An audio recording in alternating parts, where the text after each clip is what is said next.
સાહેબ, આજથી ટેકાના ભાવે ખરીદી શરૂ થઈ છે, કેવો માહોલ છે અને કઈ રીતે પ્રક્રિયા થશે? રાજ્યની અંદર આજે ટેકાના ભાવે મગફળી લેવાનો પ્રારંભ સરકારે કર્યો છે. ખેડૂત દીઠ 125 મણ એ આજે લેવાનો પ્રારંભ થયો છે. સાવરકુંડલા માર્કેટ યાર્ડમાં આજે એનો શુભારંભ થયો છે. તમે પણ જોયું કે કેટલાક ખેડૂતો કે જેમને ગઈકાલે જ SMS દ્વારા જેમનો વારો હતો એમને સંદેશો આપીને આજે બોલાવવામાં આવ્યા છે ને એની મગફળી આજથી લેવાની શરૂઆત થઈ છે, એનો પ્રારંભ પણ થયો છે. રાજ્ય સરકારે કમોસમી વરસાદને કારણે થયેલી ભાવેરે માલની ખુવારીને કારણે 10,000 કરોડ રૂપિયાની માતબર રકમનું એક ઐતિહાસિક પેકેજ પણ ખેડૂતને સહારો આપવા માટે આપ્યું છે. સાથે સાથે 15,000 કરોડ રૂપિયા જેટલી માતબર રકમથી ખેડૂતને રાહત મળે, પોતાએ પકવેલા માલનો યોગ્ય ભાવ મળે ને એટલા માટે આ ખરીદીની શરૂઆત આજે મળી છે ને એમાં ગુજરાત રાજ્ય પ્રથમ છે.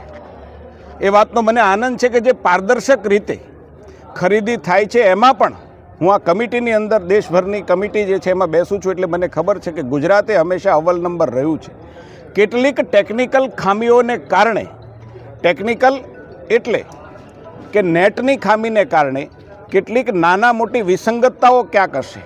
ખેડૂતોને એક દિવસ મોડો મેસેજ આપવાના ક્યાંક ને ક્યાંક આવા બનાવો બનશે, પણ એટલી વાત ચોક્કસ છે, હું સરકારના પ્રતિનિધિ નહીં પણ પ્રજાના પ્રતિનિધિ તરીકે ચોક્કસ ખેડૂતોને એશ્યોર કરું છું કે એક પણ ખેડૂત જેમણે નોંધાવેલી છે મગફળી એનો એક પણનો વારો નહીં આવે એવું ક્યારેય બની શકશે નહીં ને એની નૈતિક જવાબદારી પણ અમારી છે. યાર્ડના પ્રમુખ તરીકે દીપકભાઈ પણ આ વાતને જાણે છે.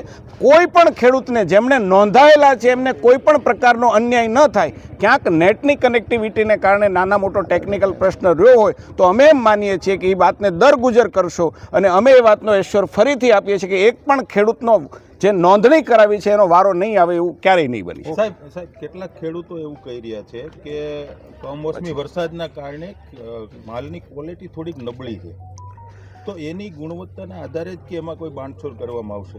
હું એમ માનું છું કે ટેકનિકલ જે જવાબ છે એ તો તમે ડિપાર્ટમેન્ટને પૂછો, જે ખરીદી કરનારા છે એમને પૂછો તો વધારે સારી રીતે તમને સમજાવી શકશે. મારો ઈરાદો એટલો જ છે કે એ તમને સારી રીતે સમજાવી શકશે. Thank you.